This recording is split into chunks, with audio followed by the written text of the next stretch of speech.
What's up, everybody? It's Onorato and Company. It's Chris Onorato and Ashley Miller with a special edition and conversation here. Anytime you get somebody that I will affectionately refer to as the Big Show, because that's how I've known him for as long as I've followed his career anyway, then we hop on for something special. AEW Wrestling is coming to Albany for the first time ever. MVP Arena has played host to a number of wrestling events, the first time with AEW, though, this week, Ash. Listen, I don't know much about wrestling. I'll be very honest. My cousins are huge into wrestling. I didn't really get into it. I know the Big Show. So that basically tells you all you need to know. Correct. All right, let's bring Paul Wight into the conversation here. Now an announcer. They call him an in-ring performer with AEW. He's one of the largest men ever on the wrestling circuit, and he's our guest here on Onorato and Company. Paul, man, it's so great to have you on the show. Thank you. Thank you very, very much for having me. And it's funny, I'm over here cringing because you guys are calling me the Big Show, but I'm like, you can't call me the Big Show. I don't own the intellectual property. So that was one of the big choices on leaving WWE too, was the willingness to give up that world recognized moniker to basically kind of start over. So, but yes, AEW is coming to Albany for the first time. I think Albany is going to be super excited for the wrestling product that AEW will bring. It's a big difference. There's a different attitude in our company and a different presentation of the programming. And one of the things that I've noticed getting there is it's a different product. And there's not only one way to do things. If anything, it reinforces the fact there are multiple ways to do things. And, you know, the AEW crowd and the fans are super intense and super excited. And they have a lot of great stars to choose from in AEW. Paul, how is it different for maybe WWE fans who, you know, haven't made that transition? How is it different? It's different in the fact that it's really wrestling oriented. I mean, you know, both companies say that, but there's a difference in how things are presented.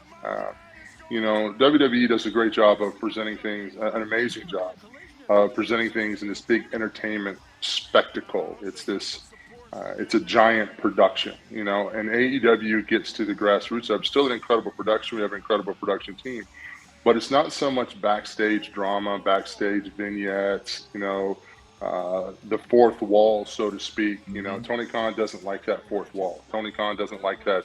Why is there a camera there catching this conversation and both participants ignore that there's a camera company there, camera crew there while they're talking top secret information? Like it's one of those kind of things that throws you off. This is, you know, if there's a camera there, it's set up in such a way that it makes sense for a camera to be backstage, but it's more focused on the talent in the ring, you know. And it's funny because when I was in WWE, we weren't allowed to look at the camera. Like, God knows if you looked at the camera. There was like one guy I think that was allowed to look at the camera, and his name was John Cena. But, you know, you sell as much merch as that guy does, so he can look wherever the hell he wants to. Right. But, you know, it's just it's a little bit more focused on the talent themselves and what they're doing in the ring.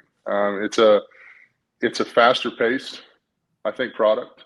WWE is a very deliberate product in what they do, but AEW has a very exciting product when it's delivered. I mean, I've seen talent do things in AEW that in my 25 plus years in the business have never seen before. I mean, guys like Rey Fenix and Sammy Guerrero, and just amazing to see these guys do what they do. Dante Martin is just a phenom. This kid's 20-something years old, and it's just like you just look at him and just go, wow. I mean, I'd have given anything to have that kind of talent. You know what I mean? So to see these young kids with that kind of passion and rewriting, basically rewriting what story is told in the ring, you know, with using a lot of the premise of sticking what happens in the ring, making that work the best for the fans. So, Paul, you see it on your screen here, AEW making its first trip to the Capital Region, to Albany specifically, MVP Arena. You're going to get two shows out of this, which is really cool. The live show is Wednesday, September 14th. I can throw that up on the screen here with AEW Dynamite on TBS Wednesday night, 8 o'clock, and then a Friday night run as well. So the arena gets a 2-for-1 here, which is really cool for wrestling They're fans. actually going to get a 3-for-1 because also before Dynamite goes live on the air, there's also going to be a taping of AEW's Elevation. So if you're in the know, it's a 3-for-1. So there you go. There's a lot of wrestling. If you're a wrestling fan, the Elevation show, the one that I do the commentary on, has a lot of the younger talent that's kind of working out their characters and developing, or someone new to the company tends to make a trial run on Elevation. We have some great Elevation stars, and then that's kind of where they cut their teeth, so to speak, a little bit for television work, and that's on our YouTube show, and then they roll into, hopefully with hard work and perseverance, and they roll into Dynamite and Rampage. And it's a good little system that Tony has put together, because he has the talent working the same show as the guys that are on top. So a talent that's working on Elevation can sit backstage and feel the live audience when, John Moxley or Chris Jericho's in the ring. They can feel that kind of energy, which is, that's one of the things that I was taught very early in the business, was to get a chair and park you by the curtain and watch the show. So it's very important, because people can tell you about psychology, they can talk to you about moves, they can talk to you about spots, but until you see it and feel it executed, it's a different mentality. It's a different absorption. And once they see it and feel it, I think it's a better way to grow as a talent. Paul, when you were talking about some of the young talent early on and how you would have killed to have, that moxie a little bit earlier, I was thinking, man, how tough is it to break into this world? Because it seems like it is tough. You have these established stars, it seems tough to do. But the way you've described it, I would almost, as a sports fan, consider it like a minor league system. Like you start here and you kind of work your way into the biggest primetime shows. Is that fair to say? It is a lot. Wrestling's the only industry in the world that has so many crazy factors going in it. Like when I started in wrestling, I tried to get in 94. I got in eventually in 95 through Danny Bonaducci introduced me to Hulk Hogan. That's how I got in. Getting into wrestling before the internet and before Twitter and all these other great things to help build your brand, you had to know somebody. It was like getting in the mafia. Somebody had to vouch for you that you weren't going to be an idiot if they brought you into this inner circle. I remember stories of Arnold Skolin telling me stories, and Arnold Skolin was, in the 1950s, 60s, when he broke in. And, Arnold Skolin thought that his first match, he went out and literally fought every night for real. The old timers were so good. No one ever told him, that there was a predetermined outcome. No one ever told him it was basically a show. This was a kid that was a good amateur wrestler who was tougher than a bag of hammers. And then and he knew he was in the locker room. He was like 18 years old. He was in the locker room with a bunch of grown men. I mean, guys that had families and smoked, rolled their own cigarettes. And I mean, these guys were gnarly. Like they struck matches on the side of their cheek kind of a deal. And when they decided that he was cool or worthy, without telling him, they put him over in a match. They rolled him up or he got a pinfall. He was so scared, he ran out of the arena with his clothes to leave because he thought he was going to get the crap beat out of him in the back. Wow. So, but the business has evolved from getting into, like, when I had to know someone to get in, and it was very hard to get into. Now it's with the internet. I mean, everything's at your fingertips with Google. So now kids are able, guys and gals too, gals especially, because now you see this incredible movement for women's wrestling, because it's actually being treated with respect and it's being treated with dignity. And you have real athletes out there competing and drawing crowds and putting on amazing shows. And that's a lot of it too, is how the business has evolved and changed, and the access to get into it. There are quality people now that are training people. It used to be an underground thing to get trained. And there was only a couple of guys that you could get trained by, like a Killer Kowalski or, a Stu Hart or someone like that. And now it's moved on to there are guys that have worked main events, that have worked at different territories around the world, and more people are getting the opportunity. But again, one of the main things that I remind our younger talent, because they get frustrated. I mean, this is an ego-driven business. This is a business of, feast or famine. A lot of times, sometimes you're on top, the world loves you. Sometimes you're not around. That's a roller coaster of entertainment. Those of us that are entertainment, that are seasoned, we understand that. And I tell the kids all the time, remember the sacrifices that you made to get here. The birthday parties you missed, the nights going out with your friends, the anniversaries, holidays, all those things that you sacrificed to get here. And now, out of all the billions of people on this planet, you're one of what, 160, 200 people in the entire world that are on TV between both companies every week that have an impact on the wrestling world. So if you have this opportunity, remember why you got here, continue to work hard and be appreciative of the opportunity, because you're doing it. You've made it this far. Continue with what works and continue to improve. So I think sometimes it's put in that perspective that kind of get it, because sometimes you get wrapped up in your own stuff too much and you don't realize, you've gone through a lot of hurdles to get here, because it isn't easy. It is a very unique industry to be a part of. It's an industry where you have to go out and sometimes fight your best friend and kick the crap out of him. Sorry, Mark Henry.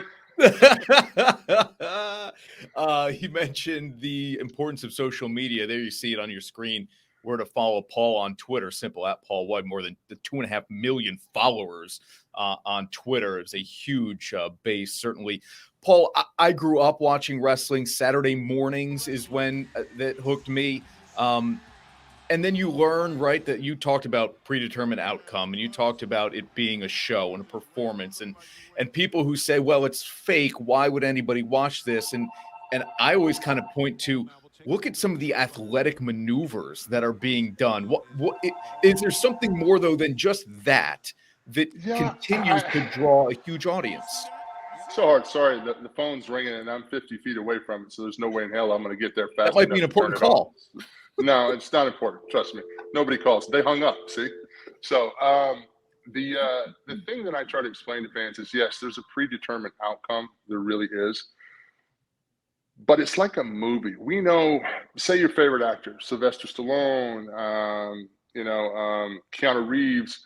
We know Keanu Reeves really isn't Neo, but you're on this journey. You would hope that Arnold Schwarzenegger really doesn't, kill that amount of people, in Commando. So, and I'm dating myself with the movie references, but too bad, I'm old to deal with it. So this is the chance to find characters to identify with. Mm-hmm. That's the thing about wrestling. Wrestling has a character for everyone to identify with. We have fans like, fans of The Walking Dead. We have a great character in AEW that's one of my personal favorites in our women's division is Abaddon, who created this entire character herself, who is literally does an incredible job on her entrance and her performance as an undead-esque creature. We all know she's not undead. But it's that nice journey that it takes it on, and it gives the fans a chance to be entertained, because that's what we want. We want to see athleticism, just like our soap operas. When you watch a soap opera on TV and the feuds, you get wrapped up into it. Like, I'm way older than you guys, but I remember the feud with Luke and Laura. So that's how old I go back. I remember my parents and my mom and my sister and everybody going crazy over that. So that's what wrestling has. You have a chance to find a star that you identify with, whether he's cute or she's cute or he's aggressive or she's aggressive, however it works, good or bad. You find someone that entertains you, and then you're given a chance to follow along with them as their career grows. And that's the hook with fans. And the thing is taking them down a road where they think they're going to get something, and at the last minute, just like a great book, it gives you a different ending, or sometimes it gives you the ending that you want. And that's, in life, very few things do we get a chance to have that kind of control. Soap operas are a touchy subject these days at NBC, where we work. Now that they're pulling Days of Our Lives and putting it on Peacock, our phone could be ringing off the hook this week. Yeah, no doubt. Well, those are moves way above my pay grade. So yeah, mine too. Chris is also. Mm-hmm. Yeah, I've never heard it described that way, but I like when you can relate it to a movie or a book. That makes a lot of sense to me for someone who's going to kind of make the devil's advocate argument. I really like that. Paul, you've since made the transition into the broadcast booth. We mentioned it. I know I asked you off camera, but what has that been like for you to take on a role as a commentator? And what are the challenges that come with that? Challenges are not swearing on TV when you're surprised. That's a big one. That's a big one, because when you see some of the stuff these athletes do, you want to go, holy, oh, wait a minute. Holy cannolis, that was amazing. But, the thing is just, for me right now, is learning the beats and the cadences and the rhythms. I mean, there's some great talent that I've watched over the years, from going back to Gordon Soley and Gorilla Monsoon, and getting to work with Jim Ross and Tony Schiavone and Excalibur, who's like a savant. Like, sometimes you just want to bash Excalibur in the back of the head with a chair, just because he pulls the names for these maneuvers out of the sky. Well, that's blah, blah, blah, blah, blah. And I'm like, is that even, like, what did you just say? Like, but it's one of the things that intrigued me the most about getting the opportunity to work with AEW was something that I wanted to do. I knew, like, your time in the ring, lacing up boots and taking bumps, has a determined ending at some point. Some point it has to stop. One, because your body gives out. Two, because there's just younger talent that comes on. It's exciting and fresh, and they have earned the opportunity for that spotlight. So that's just the natural progression of things, new guard replacing the old guard. But how do you be a part of the business and be able to enhance that younger talent? And I thought, for me personally, commentary was the way to go. And Tony Khan gave me the opportunity to do both. I can commentate and I can still compete in the ring. And it's just, commentating is something I can do, for a long time to come. So for keeping a job, it's a pretty good maneuver. So yeah, I'm having fun with it. Yeah, look at the two of us. We can do it. So, Paul, I have no doubt that you can do it. Yeah, but you guys sound professional. I'm kind of like a hillbilly turned loose with a pair of wrestling boots hidden under the table. I don't know. That's all right. I love that. That's the beauty of it. Would you rather go through a table or get hit with the chair? Oh, table. I mean, nobody's putting you through a table. Let's be very clear. Oh, I've been put through a table. Hell, I put myself through a table. I was going to say, he's going through the table. He's doing the damage to the table. The tough part for me is usually the tables give a little bit of resistance, But for me, going through a table, it just disintegrates. So it's quick table, hard floor. There's no buffer. It's like opening your parachute like 5 feet before you hit the ground. It really doesn't do anything. So the chair shots were the ones that back in the day, the generation that I came through. I remember when I started, this is how the business has evolved through concussion testing, and we've learned through the medical impact. When I first started, they were like, "Don't put your hand up; you'll break your fingers, idiot." So, like, your normal reaction is put your hand up for you. Oh, the first time I did that, I got cussed out for 15 minutes on what my character looked like, and just tuck your chin and take it with the crown of your head. You'll be fine. That's the way the business was when I started. Boy. So it's like, yeah, it makes so much sense looking back. Sure, a shot to my brain is much better than breaking a finger, possibly. So yeah, it explains a lot of why I am the way I am now, probably. So Paul, we so appreciate the time and the conversation, man. You are an absolute legend. This was fun for us, and Albany is going to be on fire this week with AEW in town for the first time ever. Paul Wight, man, thank you. I can't say enough. Thank you, guys, and to the fans in Albany. Just definitely get out there, give AEW a look, and you're going to see some tremendous, young, exciting AEW talent. And remember, you get 3 shows for one, so it's not only that, it's a good investment.